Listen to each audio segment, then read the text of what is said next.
Good morning. This is Betty Fraley, and I'm here to represent the Democratic Party.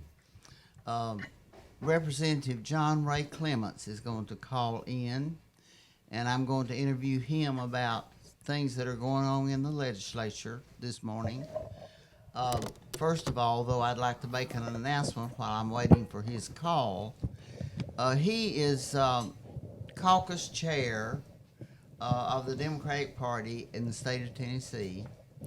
But the announcement that I'd like to make is that we meet every fourth Tuesday at 6 o'clock in the annex. I believe that is maybe Representative Clements now. Was it? Sounds like it. Good morning. Good morning. How are you? I'm good. Did I do this? I'm so glad to have you with me, and I've already introduced I've said your credentials. I want to ask you some questions about some things that have been going on. And of course, since I'm a retired teacher, the first thing I'm going to hit on is education. I don't understand why the speakers want to send $1.9 billion back to the federal government when we're 42nd in education. Can you explain that to me?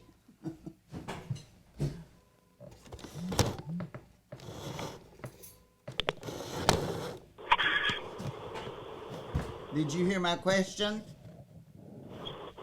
No, we disconnected there. What's going on? Okay, I'll say it again. I said, of course, since I'm a retired teacher, the first thing I'm going to talk about is education. And I cannot understand why the speakers want to send $1.9 billion back to the federal government when we are 42nd in education. And will my tax dollars be like Medicaid? Since they did not accept Medicaid, my tax dollars went to other states. Will my education tax dollars do the same thing? Yeah, so even if we were number one in education in the country, that decision wouldn't make any sense. And you, just like every other Tennessee family, has every right to be scratching your head about why anybody would want to blow a nearly $2 billion hole in our state budget and further decimate our public education system. What we've seen, unfortunately, over the last decade is a complete undermining of the teaching profession, disrespect to teachers, and underfunding of our public schools. TASER, the state's independent commission on research, came out with a report in 2019 that said we were underfunding our public schools by the tune of $2 billion per year. Now they want to turn away $2 billion more from the federal government. And again, like you pointed out, Ms. Fraley, that's our tax dollars. That's we right. pay that money. Every Tennessean pays our tax dollars to the federal government. That money's supposed to come back to us for our benefit. Well, if we were supposed to be reimbursed billions of dollars for Medicaid services to provide people access to health care, well, we turned that away. So now we've lost billions of dollars of our own tax dollars. Now, what's even worse is they want to turn away our federal tax dollars for education purposes. Now, you and I both know that those federal dollars that come into the state of Tennessee are very, very important. And they go to fund our special needs students, our underserved communities, free and reduced lunch programs across the state. So, this makes no fiscal sense whatsoever. And because of the populations it's going to target the most, it's fairly described as discriminatory. So we have real problems here. And Tennessee taxpayers should be scratching their heads why Cameron Sexton, Bill Lee, Randy McNally, and these other folks want to double bill them for the same underfunded public schools. I mean, this makes no sense whatsoever. I can tell you, the federal government's not giving us our money back. We pay those tax dollars. So those tax dollars are going to go to other states. As poor as we are in education, and see that the Republicans have attacked public education from day one. When I was still teaching, when they took over, we went down there to a meeting, and I never shall forget, in the meeting, one of the senators, and she was from the Memphis area, said something that they were going to do to public education, and everybody in the room just sucked air, just went, and she said, another outburst like that, and I'll clear the room. I mean, we weren't supposed to make any noise at all. We were supposed to listen to them tear down public education and not say anything or make any sound. And I saw same thing happen when the parents from the Covenant School came, except they did have signs. They can carry guns, but they can't carry signs. We'll talk about that later. But another thing that behooves me about public education, there's not a single educator on the State Board of Education. Yeah. Well, you've got, you know, every decision concerning public education that's been made in the better part of the last decade has been designed not to improve educational outcomes or to benefit teachers or our students. It's been a design to steer taxpayer money into private hands. Yes. This goes into the charter school realm. It goes into the public school, private school vouchers. TISA was the big, you know, the new funding formula was really the big centerpiece of the 1,000-piece puzzle. They've been passing all these little bills over the years to set up this framework to steer this money away from our public schools into private hands.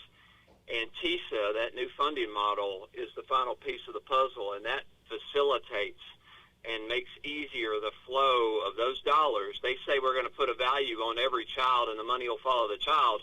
Well, that's because they set up a system to steer those children outside of our public school system into privately run charter schools over which your locally elected officials have no regulatory authority, and into those private school vouchers, which are privately run, as you know, and that just allows that money to flow right out the door.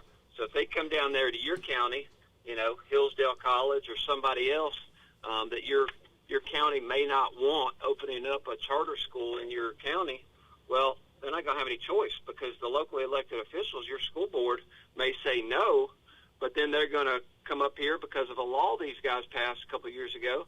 They'll come up here and appeal to the State Charter School Commission, which are unelected. They're all charter school zealots and have charter school backgrounds. They're handpicked by Governor Bill Lee and Sexton and McNally and these folks. They're going to override your local officials, and they're going to say, let's say they say just a 300-seat charter school can open in your district, even though your LEA voted not to have that charter school. Well, on day one, that 300-school charter school opens up in your district that you didn't want.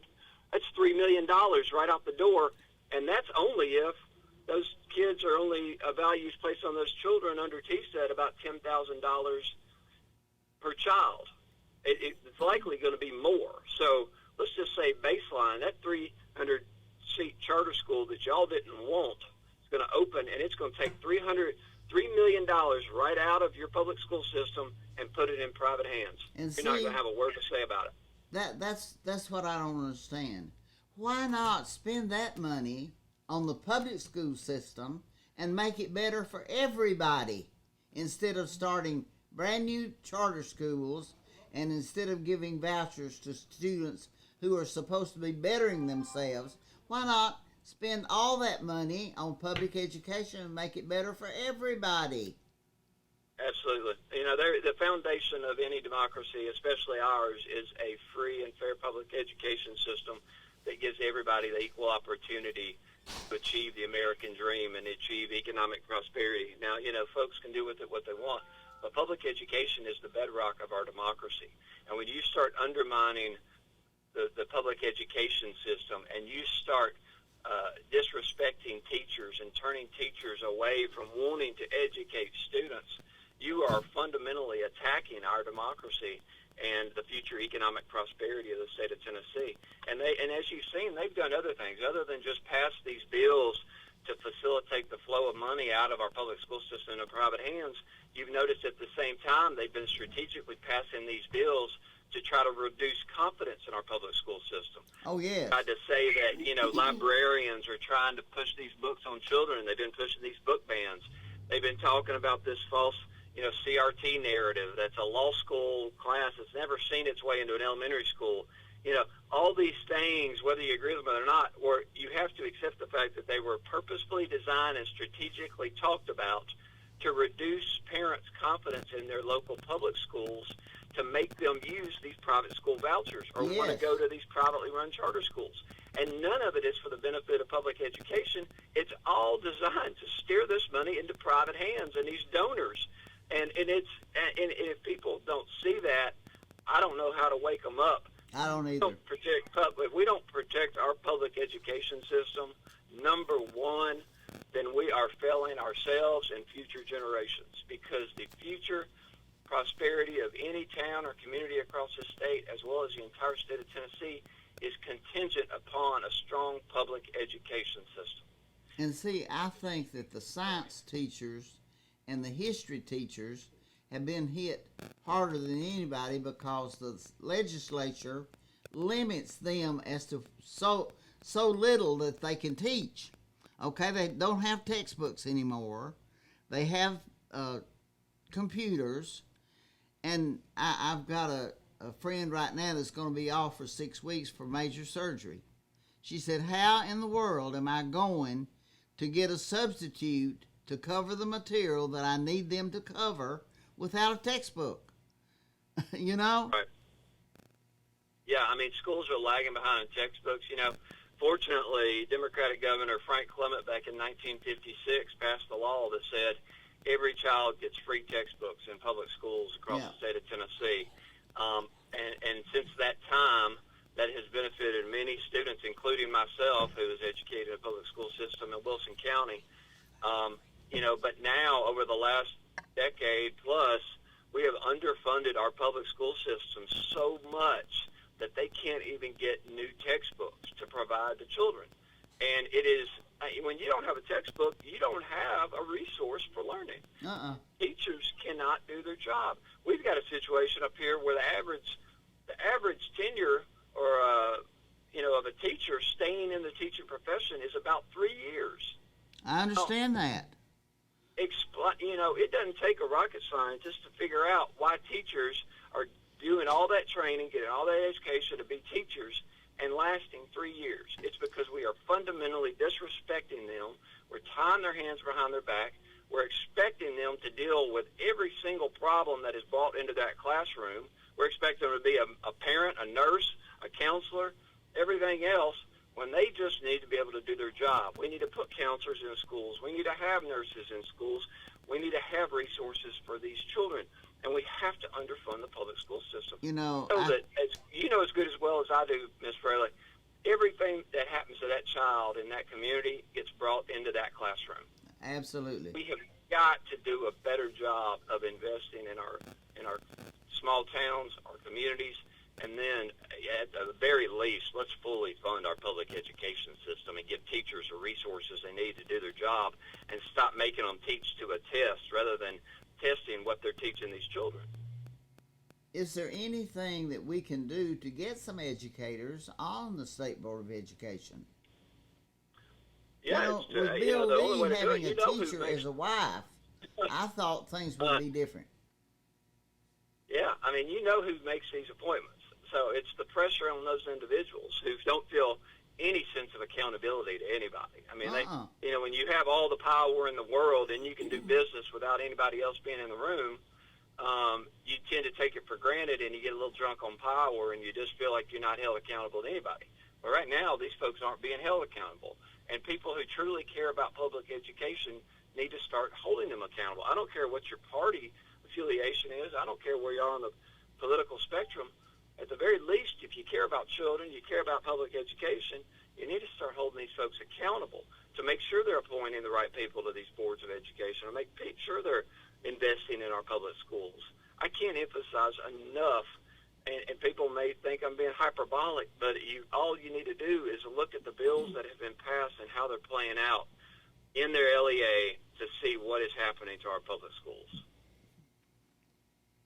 Well, I don't know any. How much do you think that this is going to happen? That they are going to send the money back? Is it going to happen? Well, I have a very sincere fear that they're going to happen, because whatever they want to happen happens, because they have all the power. There is no check and balance on them and their bad ideas.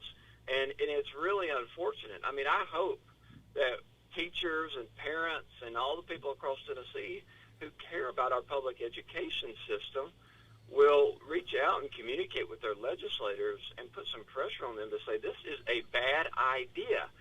Like I said, it makes zero fiscal sense. If nobody likes paying property taxes, but our property taxes go to fund our schools, and so we pay our part of our school system. We pay our money and our federal taxes. That money is designed and intended to come back to us for the benefit of our communities. When you turn away $2 billion in federal education funds, you do two things. You say, A, we're either going to have to double bill Tennessee taxpayers and take that money out of our Tennessee reserves, or you're not going to fill in that hole at all. Right. And you trust these guys who have already been underfunding public education to the tune of $2 billion per year for the better part of a decade, to then fill in another $2 billion hole that they're creating voluntarily. Then I got some oceanfront property to sell you over here in Coffee County. Yeah. I mean, this is it is a sincere threat. It's worth your time to be concerned about it, and I would just encourage everybody to reach out to your elected officials and tell them you don't want to be double billed for your same underfunded public school system. That's what they're proposing. Just like Medicaid, with 300,000 people in the state of Tennessee who could have insurance if they had accepted Medicaid, but they wouldn't do it. Yeah, that's a whole other issue. And, the way the Medicaid system works is we pay those federal dollars into the system for that specific purpose, and then we are reimbursed for the state's cost to cover those individuals. And turning that money away is just refusing our reimbursement. Well, we lost 14 hospitals. Oh, yeah. I mean, and now Henry County Medical Center just had to shut down their entire OB department because they don't have the money to cover it. So you want to go have a baby, or you have a fetal emergency in Paris, Tennessee, you got to drive an hour and 15 minutes to the closest OB center or medical care facility. Now, I've got 3 young boys. I've been through that and getting my wife to the hospital when she's going into labor. Imagine driving an hour and 15 minutes, and that's if there's no traffic. I mean, this is a serious problem affecting everybody. And this isn't just, you may say, oh, I got health insurance. Those other 300,000 people should have their own health insurance. If you want to say that, that's one thing. But what you have to look at is the ripple effect of this across the state and the additional cost to you as a taxpaying citizen of picking up the cost on the back end, because these people are having to go in to the safety net. The safety net is, again, increasing in the annual budget every year to cover these individuals, when it would have been free if we had just accepted Medicaid reimbursement. So now we're spending hundreds of millions of dollars a year beefing up our safety net, healthcare safety net for these same individuals. These same individuals are not being able to go to work because they're not getting access to health care. That's having a direct impact on your local economies because people aren't able to work, and get to a treatment they need and get back to work. I mean, you just have to think about the way that this plays out across the system outside that little bubble. And if people think it's not costing them more on the back end, then it would have been easier on the front end to take that free money that we already paid for. That's a better, you just need to understand how this is playing out across the board and how it's actually costing us more money to reject billions of dollars than it would be just to accept our own tax money and say thank you. Well, then I wanted to talk about the horrible special session that you had in August, that these pitiful people came from the Covenant School who had just lost 6 people, had been murdered, and they were intimidated and asked to leave committees. And why, tell me why, elected officials no longer have to listen to the concerns of the constituents? Well, that was a really, really sad occasion. First, It was. We should have addressed the situation before we ever adjourned the regular session. Yes, sir. We were there. We were ready to do the people's business, ready to have a thoughtful conversation. Now, I don't, wherever you are on the gun safety issue, that's neither here nor there for this. I mean, if your elected leaders refuse to or can't even sit down and have an adult conversation with constituents who just lost their children or with your fellow legislators, and just see if there's any way to find common ground, figure out how to address this problem, then you probably should find the occupation for which you're better suited. Because you don't belong in elected office if you can't do that. We could have done that. Unfortunately, we prematurely adjourned the legislative session, and then again billed taxpayers more money to call a special session. Yeah. Governor Bill Lee, of course, restricted what we could discuss with the proclamation calling for the extraordinary session. And it was really devastating. But look, the Covenant School shooting was a couple miles, just down the road from my house. The murderer actually lived a few blocks from my house. This was personal to everybody. Well, let's be honest. These killings are taking place across the state of Tennessee every day. Gun violence is not limited to any community. Gun violence is taking place across the state of Tennessee. In my district that I have the privilege of representing here in Nashville, it's been 5 years since the Waffle House killing, where 5 students were gunned down by somebody who should have never had a firearm. So this is playing out all across the state of Tennessee in various ways, domestic violence situations, what have you. This is something that needs to be addressed. At the very least, we have to be respectful of victims' families, and the communities that are expecting their legislators, rightfully so, to have an adult conversation and see if we can't find some middle ground here. And there's so much misinformation and disinformation out there about what's proposed and what so-and-so wants to do or what one party wants to do versus another. That's just all, creating white noise. Yeah. Back from the real problem of what can we do. If we start with the fact of, hey, can we all agree that we want to protect our communities and protect our children? And our children. Of all things, our children. Right. And so let's start there. If we agree on that, okay.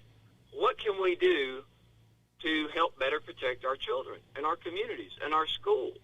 Okay, there's got to be something. Absolutely there's things we can do. We may not agree on all of them, but we need to have that conversation. We've had 36 elected. shootings already this year, and 190 people have lost their lives to gun violence. Yeah, this is something that's going to continue. It requires action. If something else was killing folks, we would be doing everything we could to address it. This is, and it's really frustrating. Like I said, the misinformation and disinformation out there. I've been told so many times that me as a Democrat wants to take everybody's gun and I'm going to come in and take your rifle. Well, look, I own firearms myself. I own my grandfather's World War II rifle. I own shotguns. I got hunting rifles. Do you think I want anybody coming into my house and taking my firearms? No. Heck no. And that's not going to happen. Nobody's opposing that. But, it's like, if you want to buy a firearm, if you can't wait a couple of days for a background check, I don't know what to tell you. All of us know when hunting season starts. It's like you don't wait till Christmas morning to go buy a firearm, a Christmas present. You don't wait till hunting season to go buy your gun. Some of these things are reasonable. Ask of people. We need to make sure the wrong people don't have firearms. We need to, do better to protect people are leaving their firearms in their cars unlocked or in their glove compartment. automobile gun thefts have skyrocketed. We can do something about that. It's just personal responsibility isn't too much to ask of people, right? My friends No. across the aisle talk about personal responsibility all the time. Well, that applies to firearms as well. There's things we can do here that an overwhelming majority of Tennesseans, according to polls, support would support. And the fact that we're not even willing to have that conversation is a breach of our duty as elected officials. It's really concerning, and it should concern everybody. And quite honestly, it's just disrespectful. When I've got mothers who have just lost their children crying in my office, you better believe I feel the urge and need to do something. I mean, that's why we went and got a school bus and toured around the state of Tennessee to talk to people Yeah. face and have conversations and have tough conversations, because we're not always going to agree, and that's fine. But surely if we agree, hey, we got to better protect our children in our neighborhoods, then surely we got to be willing to roll up our sleeves and do the work to find some common ground there. And to answer your original question, why that doesn't happen, it's because we have a supermajority. There should never be a supermajority of either party, Mr. No. Bailey. When you have a supermajority and you control every branch of government, that's when people start getting drunk on power and start feeling like they don't have to respond to anybody on any constituent issue. They feel like they're just going to do whatever they want and nobody's going to hold them accountable. There has to be some balance there. That's the way our republic was designed by our founding fathers. That's the way our state constitution, which Thomas Jefferson said its original version was the most republic of all the state constitutions. Our system of government is designed this way for a reason. And so when one party has all the power and doesn't want to listen to anybody else, you don't have conversations. You don't have these discussions that you have to have. You don't have compromise. And I think at the end of the day, that's what people want to see with their elected officials. Put politics to the side. Put partisanship to the side. Agree on something, a real problem that everybody acknowledges, like protecting our children, and get something done. That's it. It's not too much to ask, but right now we're in a situation where we can't even do that. And my colleagues across the aisle, with whom I can have conversations and want to do something and sincerely believe we should, are too scared to do anything. I know. Because That's what just behooves me, that power is the main thing. It's not my concerns or your concerns, it's power. And the thing, too, that bothered me was they want us to contribute all this money to mental health. Now, mental health is a problem, I agree. But mental health takes a long time to cure, and that person is going to have to be convicted of something before we realize he has a mental health problem. Just like this guy in Maine. He's mentally unbalanced. But we didn't know that until he killed 18 people. Okay? If we'd accepted clearly. Medicaid covers mental health. Absolutely. And we look, our state has done a poor job on mental health. So the fact that they're trying to say, let's invest in mental health now, after I've been trying to just get the state to comply with mental health parity laws from the federal government, which were passed under George W. Bush, mind you, our state isn't fully complying with those federal laws on mental health. And now they're saying, mental health's the answer. Well, I'm glad they're willing to invest in mental health. We got to invest in mental health. But here's the reality. Only 5% of individuals who commit acts of violence with a firearm have a diagnosable mental health issue. Yeah, that's only what I'm 5%. saying. So this is not, while I agree, hey, let's do all we can to address mental health and get mental health care to people. Yes. I am 100% behind you. Me. That is not the silver bullet or single answer here. It is not. Pardon the pun, to address the gun violence plaguing every community. You got people running around got firearms they stole out of cars. You got people running around with mental health issues. You got people in domestic violence situations. I mean, this is a real problem, and you got to question whether or not these folks need to have firearms. But on none of this, nobody hears me saying is let's go and take everybody's firearms away from them. Or if you already own an assault rifle, we're going to come take your assault rifle away. I mean, that's just not on the table. No. And people need to get past that misinformation and be willing to have a real conversation. Social media has damaged a lot of things. Well, it's just a disservice to the public good and to public discourse. I mean, it really is, and it makes our job more challenging when, like I said, I was traveling around. I was over in Athens, Tennessee. A gentleman had a assault rifle strapped over his shoulder, and he, spent the first 5 minutes telling me everything that liberals wanted to do and Democrats wanted to do. And I said, okay, let's just put all that to the side. After about 5 or 10 minutes listening to him, I said, let's put all that aside and let's just say that's not true. What would you, as a gun owner and somebody who believes in the Second Amendment, which we all do, what would you want? And he starts to tell me, oh, well, I think it'd be all right to wait for a few days to get a firearm. Yeah, I think that we need to make sure everybody has a background check. He started telling me, people don't need to be selling assault rifles out of their trunk for cash on the side of the road. So I'm sitting there going, okay, we agree on every single thing you just said.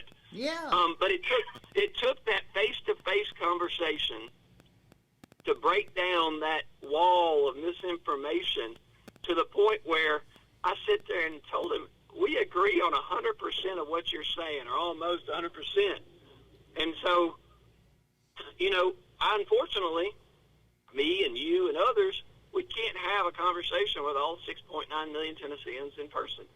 But I will say this, that gentleman chased me down after that event and personally thanked me for coming and having a conversation with him because nobody else has, and that he felt like he had been heard, and he felt like there was ways we could address this problem that we all agree on, which is better protecting children. And if we can't get to that point, or if you can't even expect your publicly elected officials to have those conversations with other publicly elected officials, then the system is broken, and we have to fix it. Otherwise, these real problems are not going to get solved. I called both of Violence is not a real problem. You're mistaken. I called both of my representatives before the session was over, and I said, do not come home until you have settled the gun issue. Didn't do any good, made me feel better, but it didn't do any good. Yeah, I mean, it's people just have to vote. I mean, and I know people are tied to one party or another or whatever, but at some point you got to put things aside and just vote in your own self-best interest in what you agree with rather than what you think a party stands for.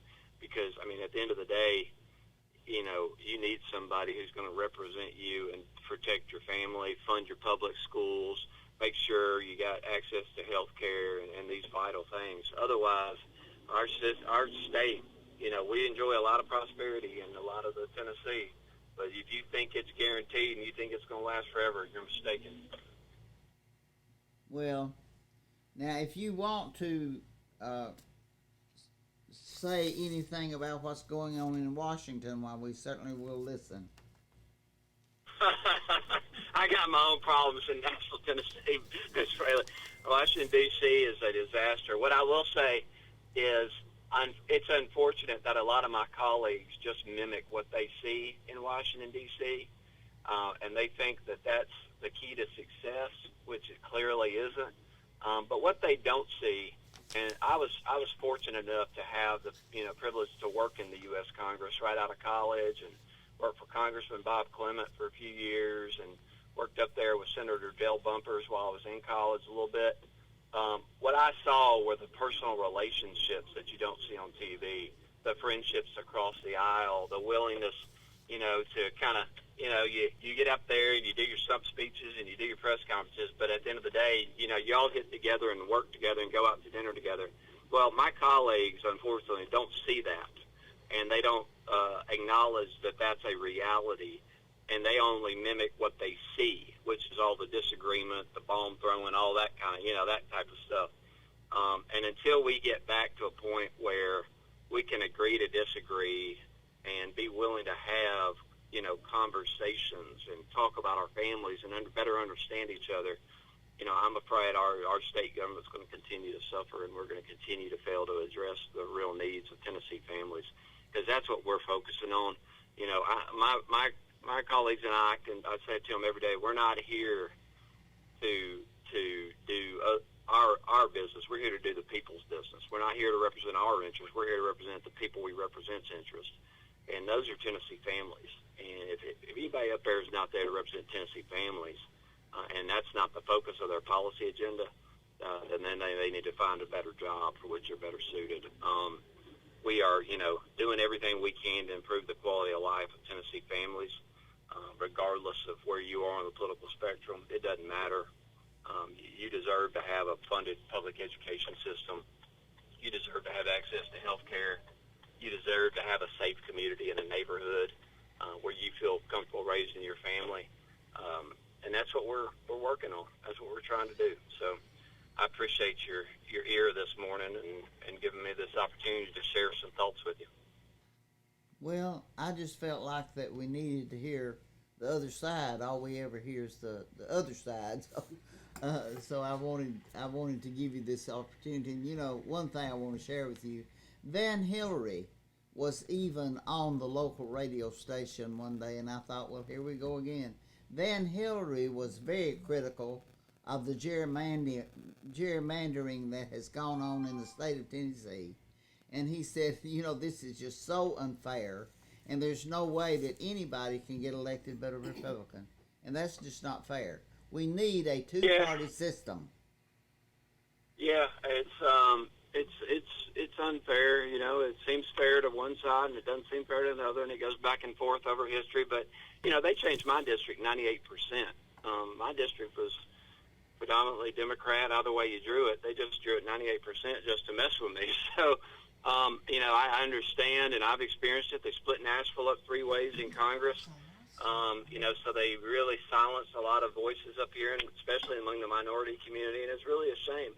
But I think we just need statesmen. I mean, you just need to elect statesmen who are going to do the right thing rather than, carry out some political agenda. Because, look, at the end of the day, I represent my 70,000 plus down here up here in Nashville, but I've got a duty to all 6.9 million Tennesseans. And every decision I make, I know is going to affect 6.9 million plus Tennesseans.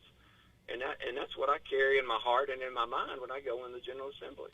And I'd love for my colleagues to do that as well. And unfortunately, I think, when you only have one party in control, only one side gets heard and one agenda gets carried out, and it's not always in the best interest of Tennesseans. And right now, what we're seeing, because of low voter turnout and restrictions on voting rights and gerrymandered districts, what you're seeing is about 5% of Tennesseans who are controlling Republican primaries in a vast majority of the state.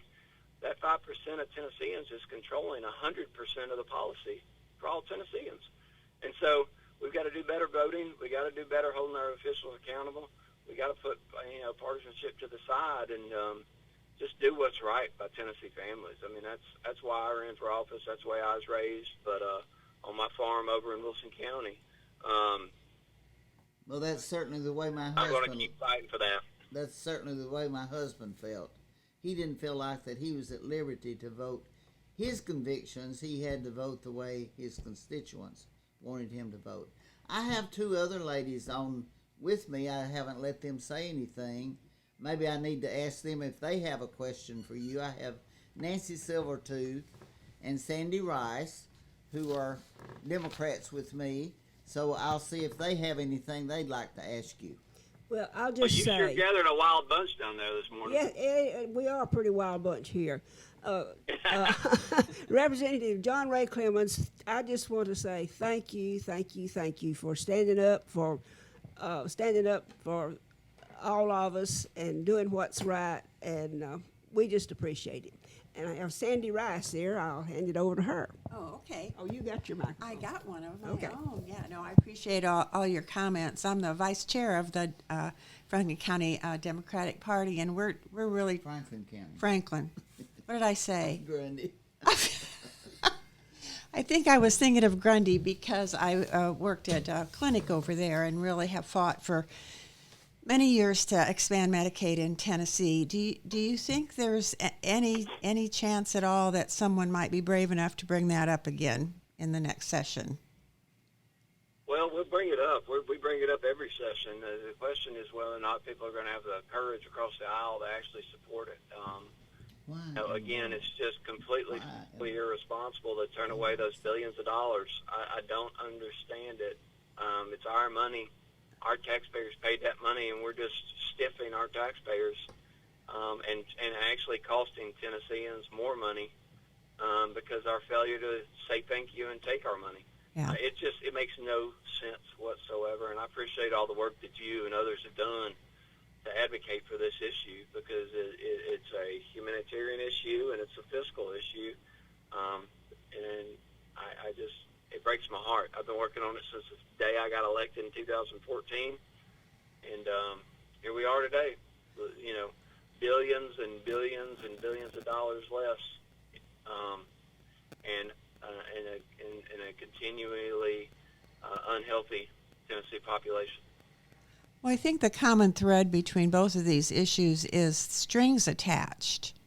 I mean, I've heard that in both, is this government money has strings attached. And I don't know, are those significant? But at what point do you take any money, even for, I don't know, a house loan or education loan, that you don't have to do something in return? So it seems like Tennessee wants to be like an independent country? Entity, yeah. Country is probably strong, but entity, to stand on our own 2 feet. It's really concerning. I mean, that strings attached is just, rhetorical language that's used as an excuse to, to push this bad idea. The reality is that most of the so-called strings attached to which they're referring are in state law, or they're in state law also. I mean, so if they got a problem with those strings, then why aren't they amending state law? And with Medicaid, I mean, everybody's held to the same rules under the Medicaid program. We, of course, under government order, devised our own program called TennCare and operate under multiple waivers to operate our TennCare program because it was a better fit for Tennessee. So we designed a program around the specific needs of our state. So the strings to which they're referring with regards to Medicaid expansion are fictional, and with regards to education dollars, the strings to which they're referring are mostly also in state law. But then, what I'd like to know from Cameron Sexton and these others, what part of equality do they have a problem with? What part of fully funding education for special needs students do they have a problem with? What part of free and reduced lunches do they have a problem with? What part of providing free textbooks and materials to children and getting vital resources to our public schools do they have a problem with? I think unless they answer those questions that directly impact thousands of Tennessee families, hundreds of thousands of Tennessee families directly, then I'll have a conversation with them about cutting any strings. Yeah. Well, we'll try to educate the people in Franklin County and the Democrats to get out and vote. I did a program a few months ago on low voter turnout, and why is that? Is that voter apathy? Is that hopelessness, or just uncontested races? So if we can get the Democrats out to vote, no matter what, maybe we'll be in better shape. We're waiting for that bus to come too and talk to the people down here. I think people just don't know. They're busy with work and their families. I can only afford so much gas money, but she's gonna ride again. Don't you worry. Okay, good. Let us know. Well, listen, thank you so much for your time, John Ray. All right, well, thank y'all. I'm hitting an event in my district this morning. We're opening a new Tanger Outlet Mall down here in Antioch in my district, and I'm going to go say hello to some folks before I head to Knoxville, Tennessee. Tonight's the Truman Day dinner in Knoxville, so I'll be over there this evening. So it sounds like you're a busy man, and I really do appreciate the time that you spent. Yes, we do. We appreciate it. Well, y'all make a real difference. I appreciate everything y'all done, and what you've done to advocate for Medicaid expansion. And Ms. Fraley, you know, I know that being a spouse of a state legislator is not easy. My wife will tell you firsthand. No, it isn't. And I know that being an educator is a real commitment, and I just appreciate everything you've done. I mean, you're a true public servant, and you've dedicated yourself I to truly improving the lives enjoyed of your teaching school. fellow, community and members, and I just appreciate all of you, Nancy and Sandy, and thank you all for what you do. Thank you. Thank you. All right, y'all have a blessed day. Thank you. All right, you too. Now, Nancy Silvertooth has some things that should be just a public service announcement. Don't cut me off. Yeah. Can she go ahead? Okay, yeah, I'm Nancy Silvertooth, and I want just to take just a couple of minutes, maybe 5 or so that we have left, to tell you about the help you can get through SHIP, the State Health Insurance Assistance Program. I have been in training to be a SHIP volunteer for the past year, and SHIP helps people free of charge with unbiased information, and so I'll do SHIP right. I'll just read here what their policy is. SHIP is a national program that provides free and objective one-on-one counseling, information, and help to people with Medicare, people who may need Medicare, and people looking into Medicare with someone else in mind. SHIP, it says Tennessee SHIP here, may not endorse any insurance company, agency, agent, or plan. Our only goal is to help people make informed decisions about Medicare. So what I'm putting my nonpartisan hat on, my medical insurance hat on, to let you know that you have help here. You have volunteers now in Franklin County to help you with your Medicare issues, any Medicare issues you have. We're in an open enrollment situation right now, and we're bombarded by letters, by TV ads, and every which way. Phone calls. And I'll just get out to you right now. Oh, I want to tell you this. We have 3 volunteers here now in Franklin County. Last year, we had no volunteers, and when I learned that Mr. Mike David from our head office in Mount Pleasant was driving an hour and a half each way to come down here and help people do the one-on-one interviews, Franklin County had no volunteer. There's 13 counties in our district, the Tennessee South Central Tennessee District, 13 counties. Franklin County had no volunteer. And so I thought, there's a need there. I'm going to see if I can help. And I just started out. It's complicated. I don't know everything yet, but we're getting there. And what I want to tell you is that at the Franklin County Senior Citizen Center, our board of directors there, Mr. Ed Gill and his wife, Rhonda Lynn Gill, are also volunteers. And they are heavily involved in activities at the Senior Citizen Center.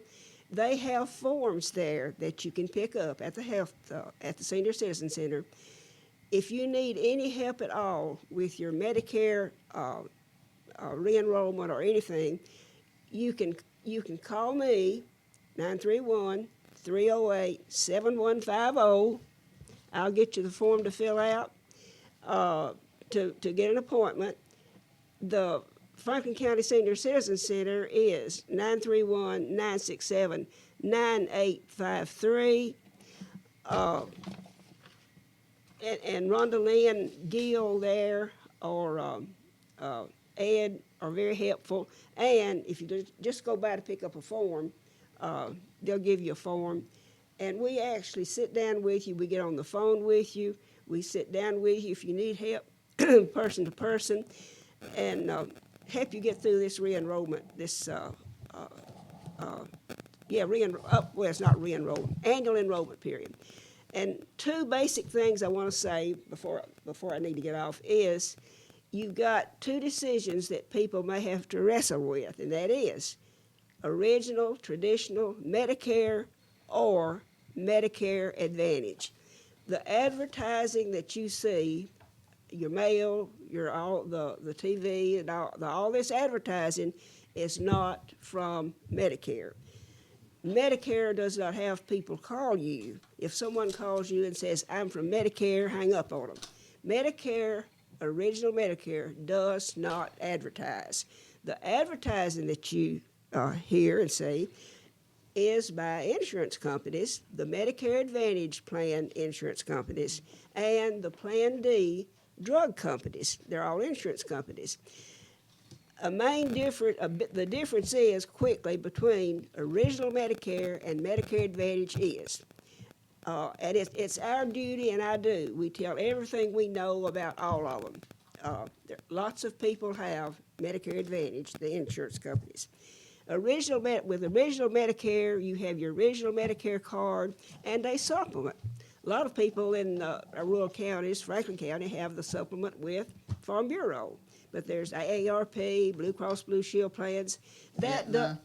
Right. Those don't change. Those Medigap, thank goodness. You don't have to make a decision on which Medigap policy do I need to get. They're all the same. They may cost a little different. Their cost may be a little different from one to the other, and they may go up during the year, from year to year, due to age. The Medigap policies you don't have to worry about. You can just leave them be.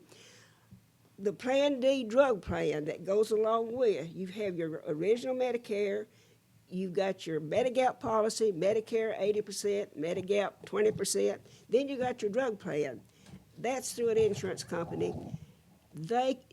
You can leave, if you're satisfied with what you got, just leave it alone. You'll be okay. You don't have to do anything. If you don't do anything, you'll get the same thing next year that you've got now.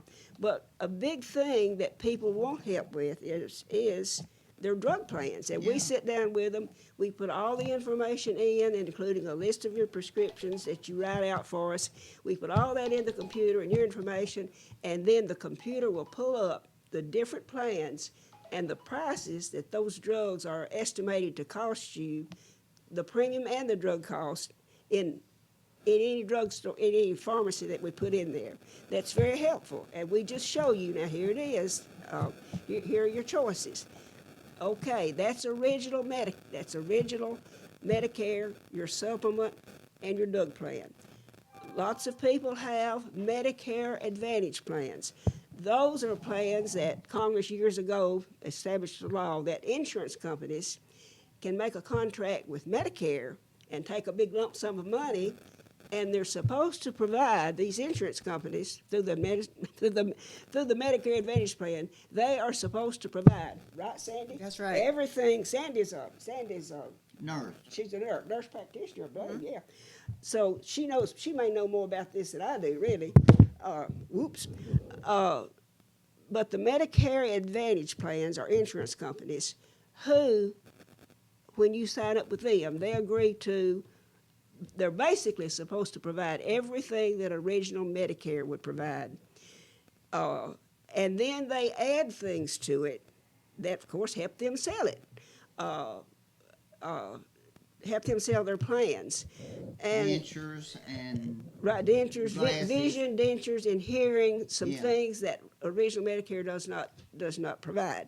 Now, a big thing when we're talking to our folks, that two things, there's probably a couple more, but two major things that you need to consider, though. Number one, with Medicare, original Medicare, you can see any doctor. You have a choice of doctors. You go to any doctor that takes Medicare, and most of them do, and you're okay.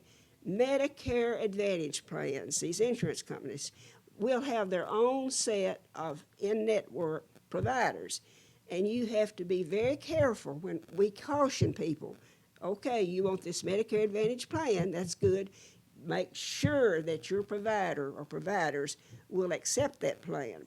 If they don't, you're just out of luck. They're not going to. You may not get. You may not get any coverage. And may not get to go to the same doctor that you've been going to. Right. Yeah. If you want to go to, in fact, the first thing on one of my sheets here that I've got states it very well. I'm scratching for it here. He's gonna kick me off any minute, probably. But anyway, that first thing is, if you want to have your choice of providers, you get that with original Medicare, that is. Yeah, you can use any doctor or hospital that takes Medicare anywhere in the United States. With regard to the Medicare Advantage insurance plans, in many cases, you can only use doctors and other providers who are in the plan's network and service area. For instance, and we put in a zip code for everybody, of course, when we fill out their applications. And though the particular plans will come up that serve that particular zip code, and you move over to another zip code, you may have to change plans. You may have to start all over. But many people do have Medicare Advantage. Now, one advantage is I've got, for instance, I've just always had it original Medicare. I didn't know the difference years ago when I retired. I've got original Medicare, and I got a supplement, and I got a Plan D drug card. People that have Medicare Advantage just got one card. It is all rolled into one. The Medicare Advantage plans usually, all of them may not, I think they have a choice, but usually cover everything that original Medicare would, what the supplement would pay, and the drugs too. You got it all wrapped into one. It's just whatever, and of course that's why people need to sit down with somebody unless they want to do their own research. And you can go online. You can just go online, as you know, under Medicare.gov and some other websites and look up anything you want to. But we, Rhonda Lynn Gill and her husband Ed and I, we'll make an appointment with you and meet you at we meet our folks at the Senior Citizens Center, 74 Clover Drive here in Winchester. And we'll sit down with you, or I do a lot of on the phone stuff actually, or on the phone and email. And my number is 931-308-7150. Our time's up. Our time's up. Okay. It is. Thank you all. Oh, thank you, hon. Thank you for letting me go over. Thank you all for listening, and we'll be sure be glad to take care of you with the ship if we can. Thank you. This has been Common Sense Matters by the Franklin County Democratic Party. Our next meeting is on Zoom. Is scheduled to be on Zoom on November 28th. Check our website or Facebook page for more information on that. We will not be with Common Sense Matters in November because that's Thanksgiving. I know someone that could talk about Medicare Advantage is with the Physicians for National Health program. They're having their annual conference in Atlanta this weekend. Carol Paris is involved with that. They are anti-Medicare Advantage. So maybe we could provide listeners with more information in December. Would that be too late? Well, for SHIP, we're supposed to be unbiased, totally unbiased. You know, people make up their own minds. Oh, I understand. But I read all the information I could get, pro and con. You need to know that, so I need to, so we can tell people. Yeah. Well, So this would that be sounds good, unrelated yeah. to your work, but Yeah. thank you again. Thank you. But y'all